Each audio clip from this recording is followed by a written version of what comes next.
We're back from the dead. Hi guys, we're back. Ramadan Kareem, Sid and Dina channel.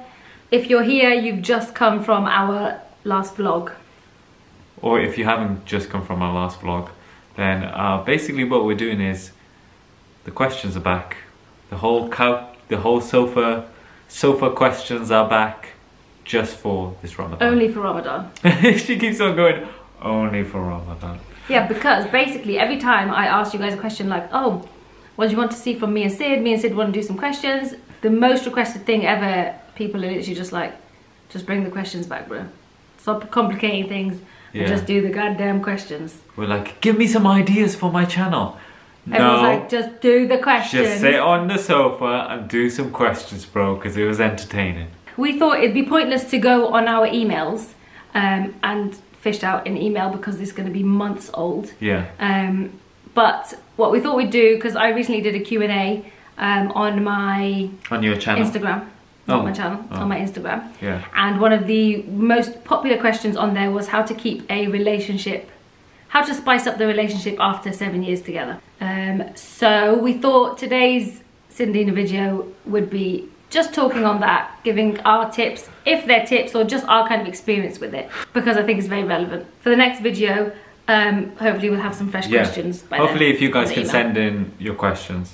So let's jump straight into today's video, which is how to spice up a relationship. Me and Sid will be approaching 7 years of marriage, inshallah, this September. Now, I remember reading this fact a while back now, a few years back, and this was like a statistic fact or something, which basically said that most people who divorce at the 7th year of marriage, because when you get to 7 years, you either divorce or like hate each other, sorry, or you make it past the 7 years and you end up being married for like 30 years or something. So apparently... And then you're stuck. Yeah, apparently the first 7 years is actually the most difficult. Apparently year number 7 is the one that's wild. So we're currently in that year and it's almost over. It's not wild.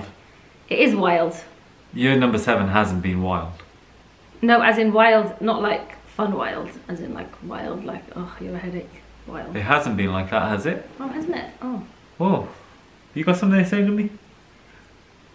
Wait, hold on, am I talking about last year? I don't even know if we've been married 7 years, if I'm being honest. Okay, we got married in 2013. It's 2020. You're telling me Hannah's 4 right now? Yeah. That we were married... His maths is shite. It's so simple. We got married in 2013, it's 2020. We got married in 2013? Yeah, September 2020 will be 7 years. I'll be married to 7 years, for 7 years to US. And 4 years of dating. Mate. So I've known you for 11. I've known you for 11 years. Hard years. Oh my god, kill me now. Legit, bro. Don't worry, when it goes straight after 7 years, things get heavy. We're like, ah. Yeah, that's don't worry about it. By the way, that's what I imagine.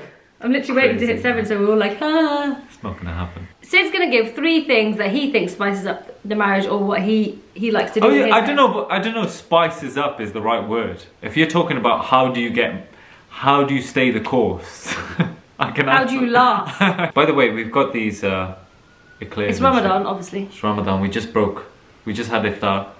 We had burgers, and now we're having our dessert. Fuck. What is wrong with you? Honestly. Are you crazy? And that's how you spice up a marriage. You're actually mental. Why is my voice gone like that?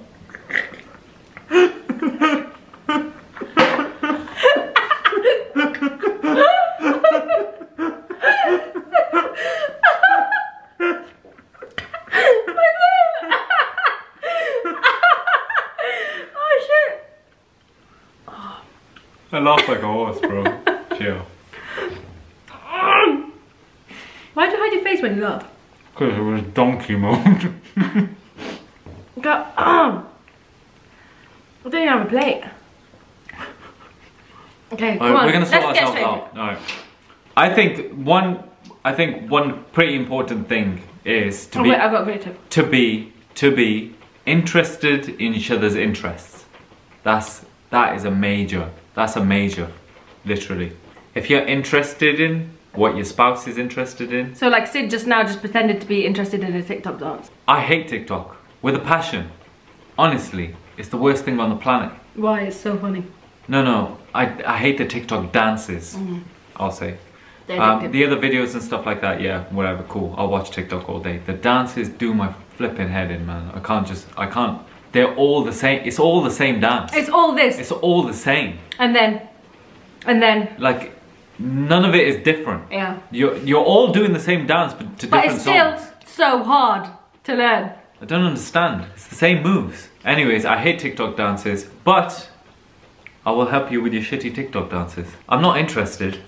You gotta just, sometimes... It's good fun, man. Sometimes, a lot of the time, you're not interested in what your spouse is interested in. It's all the time. It's the fact that, you know... That you just show... You just show interest. You just make an effort to be interested. Because it makes them feel good. It makes them feel like, okay, I have support. I'm not on my own. She or he are laughing at the same things I'm laughing at. That's another thing. Having a laugh is so important. Oh, if you don't laugh with each other, it's what so are important. You even? Like, that's actually top of the list, I reckon. Having a laugh. Having a laugh. Yeah, for sure. Finding the funny. Like, you should be able to get to a point where, like, you could be on holiday and you get into a lift and you just need to make eye contact and you just burst into laughter. Nobody said anything, but you just know what you're both laughing at. So Dina is a lift laugher, an elevator laugher. A lift laugher. I was never one. Sid was never a lift laugher. But me knowing that she's one makes me laugh in a lift now. We just get into a lift. Doesn't matter who's in it. Because she's a lift laugher, I laugh now as well because I look at her and I'm just like, she's gonna go. She's gonna go.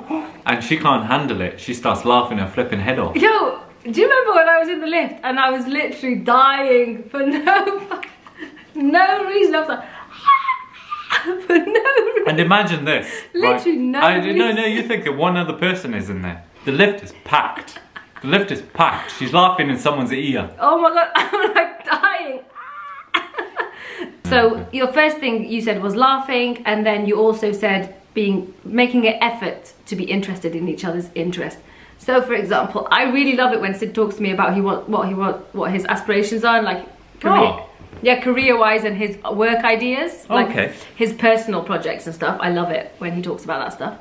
But like when he wants to talk to me about, like, I don't know, oh, here it comes. General knowledge or just like random shit sometimes. It's not that I hate listening to it. It's that I don't listen to it. It's that he always wants to talk to me about it when, like, the kids are also calling my name and I just can't. I've got to be there like, yeah, what, Hannah? Yeah, what? No, do you know what it is? So, whereas he likes to talk to me about himself at night when they're asleep. It's not him. It's not that. It's not that. For example, I'll give you an example. When Dina is cooking and she F's it up, she goes, why is it like that? Why is it coming out all sloppy or something like that? She wants the straightforward... He literally just imitated what happened 20 minutes ago. She wants the straightforward, like, three-liner to tell her why it's come out sloppy. Yeah, because that's what the question is. I want to tell her how she can she can fix it. Yeah, and I didn't Which she doesn't want to hear. No, I don't want to hear This is the problem. It's going to always come out sloppy because you don't want to know how to fix it. No, I just want to know, why did it come out sloppy? So you could have just been like, well, because you left them out from 1 PM.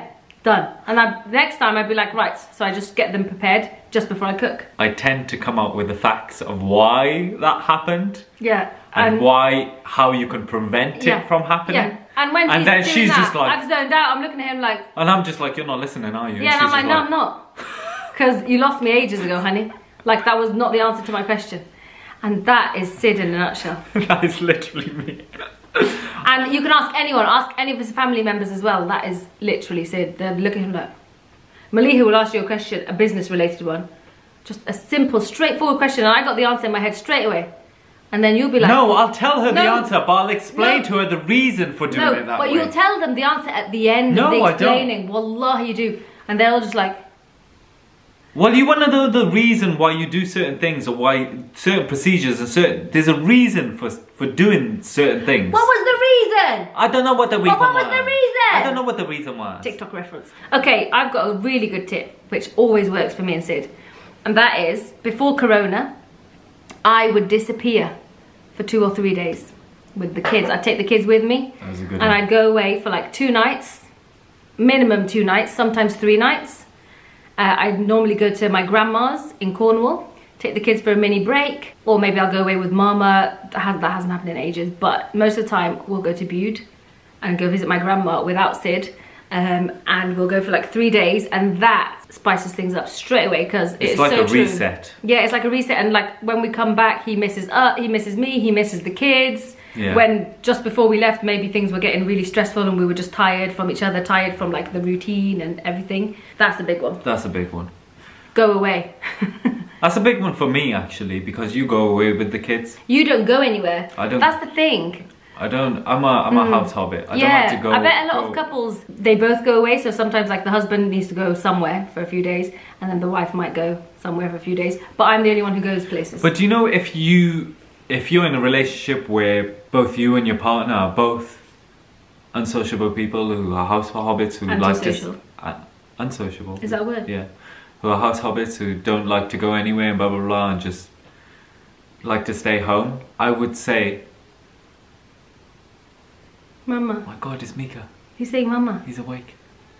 I'll go get him in a minute. 1 second. Let me just finish. Let me finish. He's fine. Let me finish this point. Even if they're people who like to stay at home together, they need to go on holiday. Yes, this is so true. Holidays, and I know it's easier said than done because money and stuff, obviously. But even if it's just going away somewhere in the same country, just for 1 night, 2 nights, just a change of scenery. Going on holiday together as a family or just as a couple spices things up 100%. The thing is, there's always that one person in the relationship that is the one that sorts out the holiday or has to push for the holiday, whereas the other one, so for me it's Sid, he needs so much persuading to take him abroad, so that I am getting to the point now. I was trying to go away just before Corona, and he was like, yo, don't book anything, man, this Corona thing, and I was like, no, it's gonna be fine. And then in the end I didn't book, and thank God I didn't, because we wouldn't have got any of that money back. But after Corona, inshallah, I'm literally not even going to ask him where does he want to go and when should we go.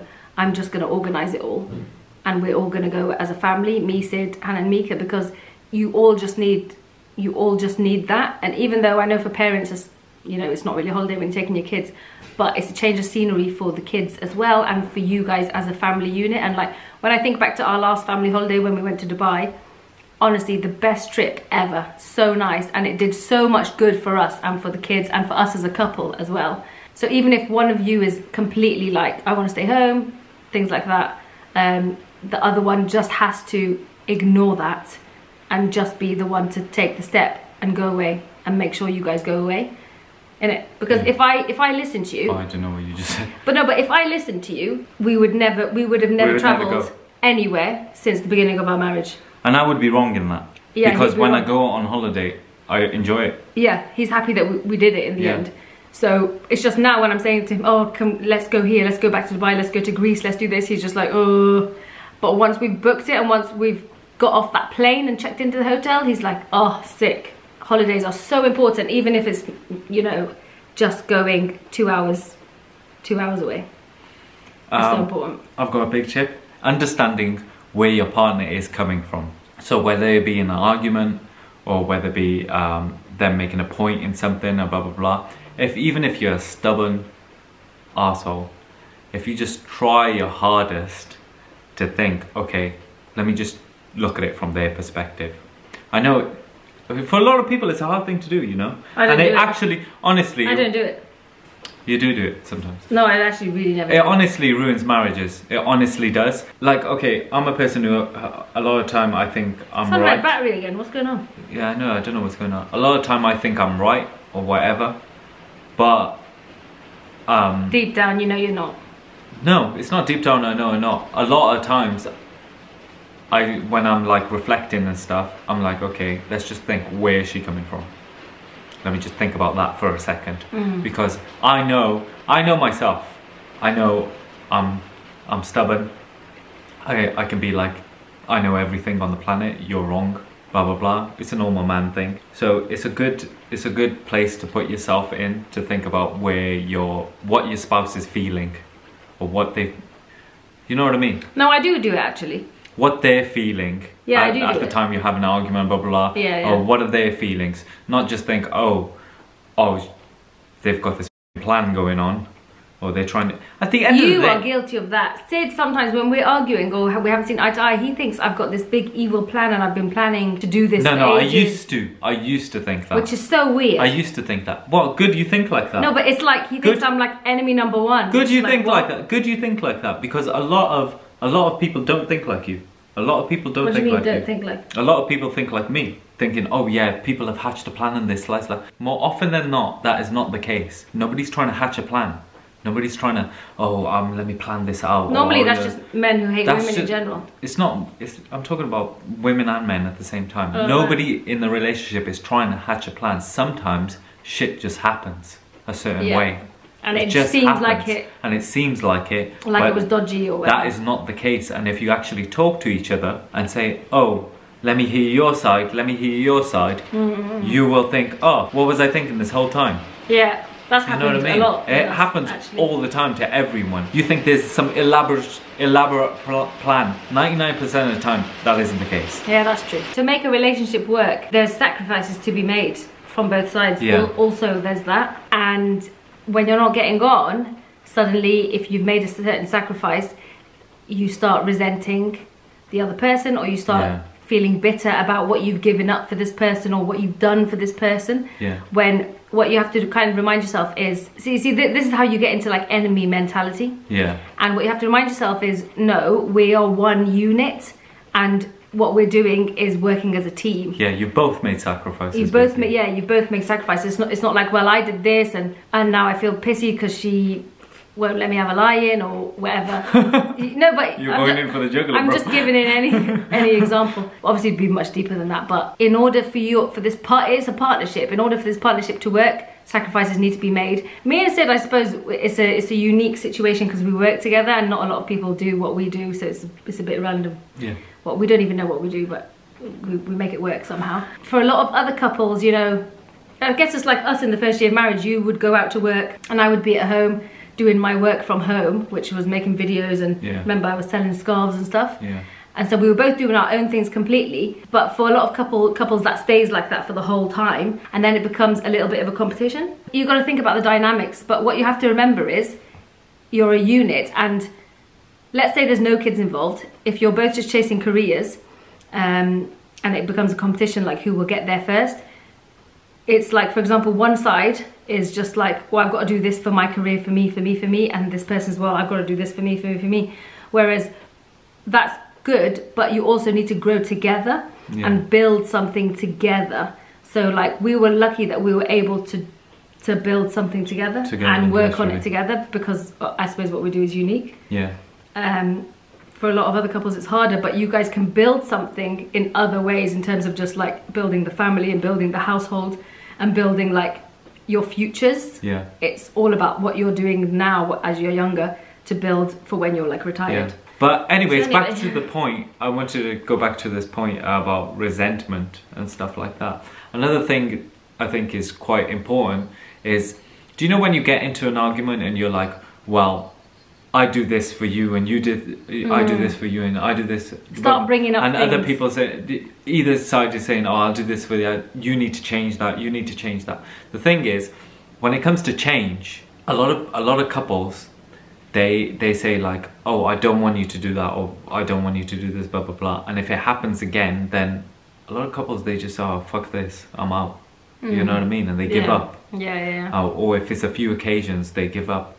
Understand that your partner is not doing those things on purpose. Most of the time, it's just who they are.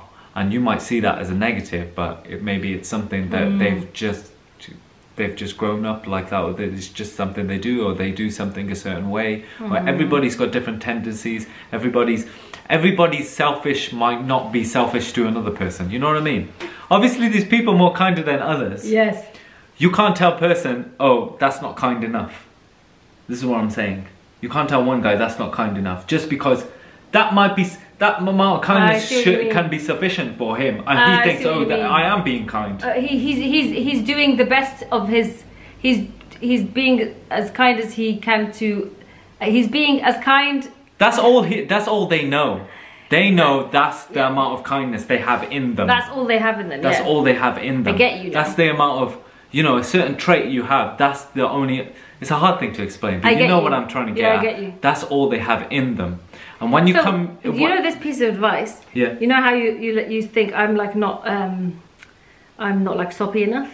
Yeah, so that's what I'm saying. That's what I'm saying. It boils down to that. A good But example. I think Dina, because I am overly affectionate, I myself, I don't think Dina's affectionate, but when I reflect on it, it's not a good way to look at it.